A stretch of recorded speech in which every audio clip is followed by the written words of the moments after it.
Hey, what is up, guys? In today's video, Dana White just called out Islam Makhachev's manager over a massive lie. From leaked sparring footage to replaceable fighters, we have got the biggest updates in the game. Is Conor actually back, or are we being played again? We are covering it all today, so no more talk, let's just get into it. Alright, fight fans, before we get into the latest news, I want to talk about actually putting your fight knowledge to the test. Because let's be real, we're already calling fights, who's next, who's overrated, who's about to take over the division, and how many times have you watched a fight and thought, I literally just called that? Well, if that is you, then this video is made in partnership with Kalshi, and it lets you actually make trades on those opinions. That's right, Kalshi is the largest legal prediction market in the US, and it lets you trade on what you think will happen. Kind of like stocks, but for actual real-world events. And check this out, there is a market asking who will be the bantamweight champion on December 31st, 2026. Right now, Petr Yan is at 32 cents, Merab Dvalishvili is at 27 cents, though the division is very competitive. And when you trade at 32 cents, that implies a 32% chance. And if you're right, it pays $1.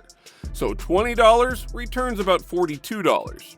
Now personally, bantamweight is one of the hardest divisions to call. Yan, Merab, and Umar all have real paths to the belt, which is exactly where you can use your MMA knowledge to your advantage. Kalshi's peer-to-peer legal in all 50 states, and you can trade across tons of markets. So if you think you got this division figured out, try it at kalshi.com/genialmma. Trade $20 and get $20 free to start. Now, how many times has Conor McGregor announced his return? Fans get hyped, Dana White just smirks with that signature smile, and then in the end, nothing happens. It has basically become a meme at this point. But it is the spring of 2026, and the latest news is actually making the skeptics quiet down. It looks like the Notorious is finally going to come back, and for his return, they have already prepared an absolutely insane fight. Top-tier insiders like Ariel Helwani are already buzzing about a return during International Fight Week in early July. Helwani put it perfectly. Something terrible would have to happen for Conor not to fight on July 11th. But the most interesting part is the opponent. Max Holloway ain't playing games. So frontrunner Max Holloway, Conor McGregor, he's confirming it right then and there. There haven't been any other rumors about his return. And so I think that the UFC recognizes that they've got to get the biggest star back. I think they're going to pay him better than what they were talking to John Jones about, better than the Conor Ben number, all that stuff. I think people are going to be very excited about it. You know, even Max said 170. Like I said, when Max put out that clip, I knew exactly what he was doing. He hasn't talked about Conor in quite some time. Been doing that, and then he did it, and it made all the sense. Imagine thinking before that BMF title fight, the loser would end up fighting Conor. I think we thought maybe if Max would have won, they would have done a BMF title fight. Perhaps this is an indication that they didn't love the Charles fight. I think we're going to see him July 11th. I saw Masvidal say the UFC wants him to come back, and they have an idea who the opponent is. And I saw people say, oh, he's got to be talking about Conor. He's not talking about Conor. The Conor fight is not the one that they're talking about. Forget about Chandler. Right now, all roads lead to Max Holloway. Max has already started building hype, reminding everyone of their first fight back in 2013. Conor won by decision that night, but they were completely different fighters back then. Holloway has openly said that he likes this matchup because Conor won't go for wrestling. This could be a pure stand-up war, exactly what the fans want. Now, if this fight actually gets signed, we are looking at a movie-style storyline. Well, I really hope he is actually back. I hope it's true. It'd be fun to see. It'd be a lot of fun. It'd be a lot of fun. Greatest personality the sport's ever known. That's right. There's no one even close. I mean, he's the most dynamic personality the sport's ever known. But honestly, guys, do you really think this fight is going to happen? I'm just really curious what you think, so let me know down in the comments. Recently, Nina Drama called Alex Pereira on a video call to discuss the biggest question in MMA right now. Who wins, Sean Strickland or Dylan Dennis? The conversation was pure comedy. Alex didn't even need a second to think, saying, Chalma. She want to call you, ask you a question. Alex, Sean Strickland or Dylan Dennis? What is that? He said Sean Strickland. In a fight? Dylan, you're crazy. In a fight? Dylan. Submission? Submission? Takedown? Submission? Takedown? Submission? You serious? Yeah. Takedown, submission. So in a fight, I take down easy, you know. But you'd have to get to him. I can take him down. He stands like this. Yes. Yes. I gotta Sure. take a... Sean. He's great. No, is he Sean Strickland? Grappling 0. Like grappling 0, I take down easy, rear naked choke. Easy money. Also, footage of his sparring sessions with Sean Strickland have surfaced online.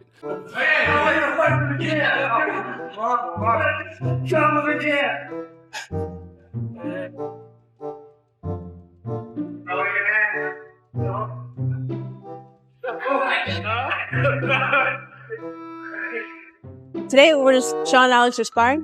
I mean, Alex is massive. You get Sean in Newark and then you get Alex in the White House. I couldn't be more proud of my friends. And Sean actually looks lean, which is unusual. He always looks fat. He looks like a toe most of the time. But today, today he looks like my middle toe. We're sparring and he got me to drop my hand.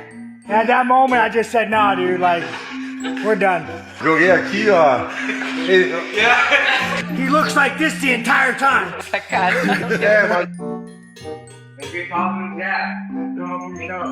like, it's light. We're just gonna spar light.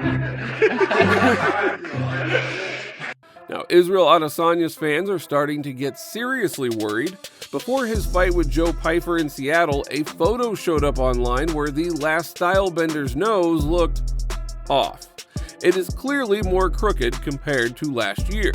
Izzy says after a year away, his body and mind are hungry to fight again, and he is ready to prove that he is still the best.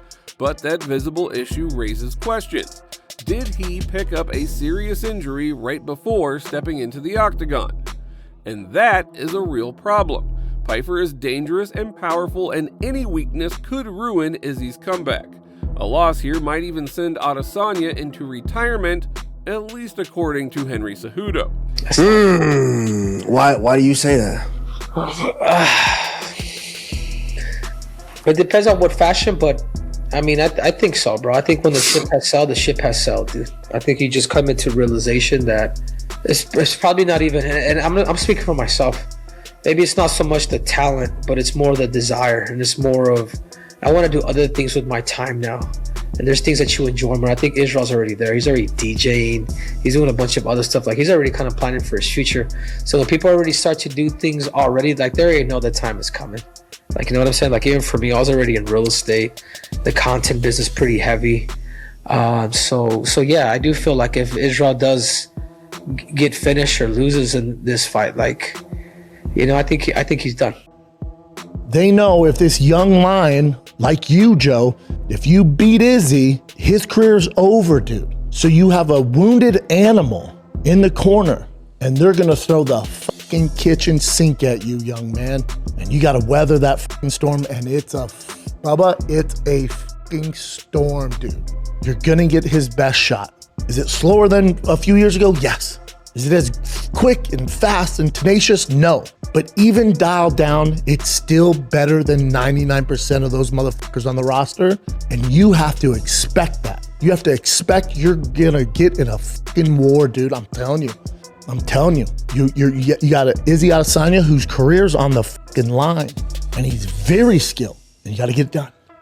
Yeah, I think this is gonna be an amazing fight, man. And I'm just honored to be able to compete against this man. You know, we've been very cordial with each other. I don't know what he said about me, so maybe he's not, but either way, I'm going to keep the respect because I admire what he's done in this sport, and I've taken a lot of inspiration from some of his wins, especially, you know, when he said about fortifying your mind against Alex Pereira the second time he beat him, because he was getting hurt in that fight and was on his way to lose again. And just that split-second decision he made to be able to curl up and then shoot a shot is what gave him probably the best comeback win, and I would say some of the greatest MMA fights. By the way, Adesanya was recently asked about that eye poke in his fight with Chimayv. Does he regret anything? His answer was short, no regrets. But Izzy added an important detail. If it happens again, he's not going to play the hero. He will take the full 5 minutes to recover. Do you have any regrets about, taking the action back so quick on that fight after getting eye poked? Or? Nah, not really, but again, next time, God forbid if there is, I will take more time to gather my bearings. It doesn't weigh on your mind at all? Like, there's nothing that, at night where you're like, man, that one fight. Hell no. No regrets. Adesanya's opponent, Joe Pyfer, is also keeping a close eye on the middleweight division. He believes that Sean Strickland has everything it takes to stop Khamzat Chimayv at UFC 328. Joe is betting on Strickland's strong takedown defense and his ability to get back to his feet quickly. Obviously, big opportunity against Chimayv coming up here pretty soon. What do you make of that fight? Obviously, styles make fights. It's going to be, I think, a different fight than what we saw against Chimayv and Dricus du Plessis. How do you see that fight unfolding? Nah, I don't know. I didn't really think too much about it, but I'm happy that Sean Strickland's getting the opportunity. I'm Team USA still. And, I hope he wins. I think he's got a good opportunity. I think he's got good takedown defense. I think he's got good get-ups. I think he's got a real opportunity to win. So best of luck to Sean Strickland, and I hope he wins. But Colby Covington has a different opinion. Does he beat Sean Strickland? I think he beats Sean, yeah. I think that Sean's, at the end of his career looking for one last paycheck. So I think he takes him down and makes it look pretty easy.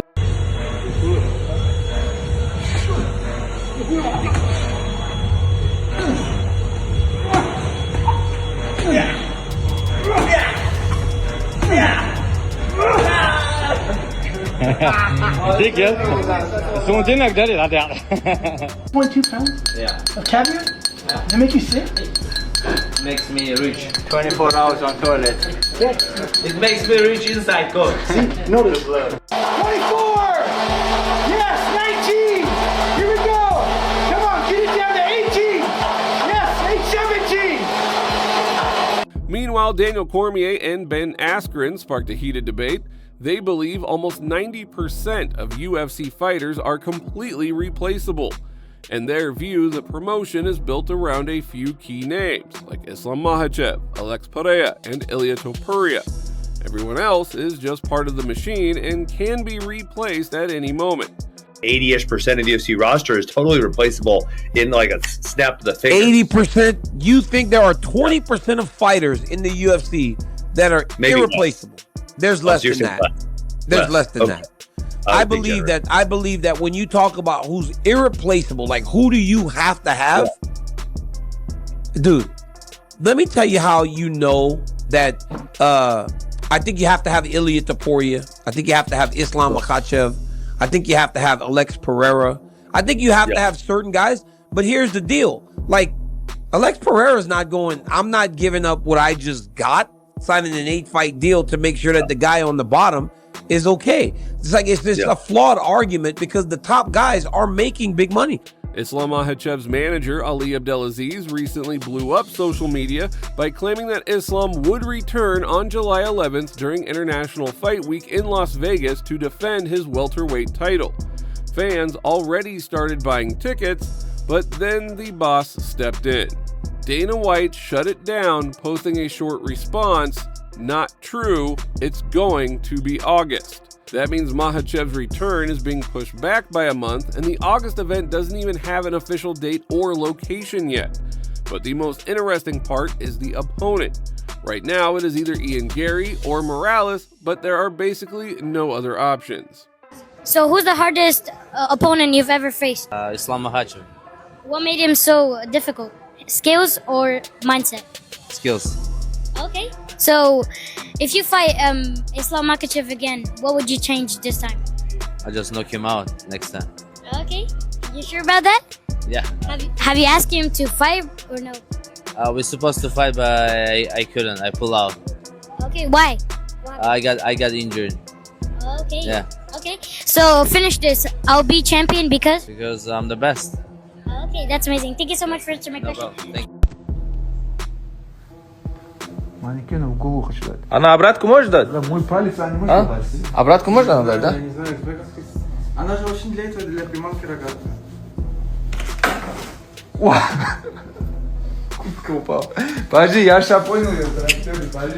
Corey Sandhagen did not hold back when talking about Sean O'Malley. He criticized O'Malley's approach to fighting, saying that it is more about business than competition. According to Sandhagen, O'Malley openly looks for the easiest fights with the biggest paydays, which he believes is not inspiring to fans. It's the only fight that makes sense for the both of us, one. I mean, you know, like we got egos. Like I know that I'm better than him and I want to go beat him and I want to prove that I'm the better striker, I'm the better fighter, just all around in general. And I hate the way that he answers questions when he gets asked about me. Sean's been on the record for being like, this is a business to me. I want to take the easiest fight for the most amount of money. As a fan, like Sean as a person, I'm not going to carry any hatred towards him or jealousy or anything like that. I like Sean as a person. As a fan, I don't think the way that type of character or whatever is interesting or inspiring at all. I think that one of the most biggest gifts that we have as athletes to give to people is inspiration to like go do something cool with your life too. 5% kick power. Oh God. That was 5%. Yeah, it's nothing. 10%. Okay. Oh man. 20%. Still nice. It's okay. It's nice. It's nice. 30%. Okay. 50%. Okay. Yep. Now we can keep going. 75%. Oh, okay.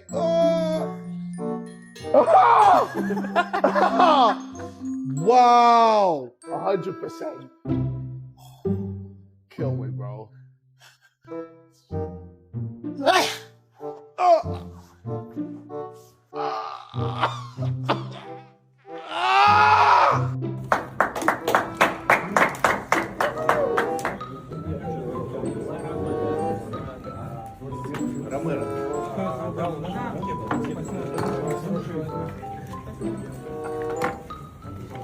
Hi!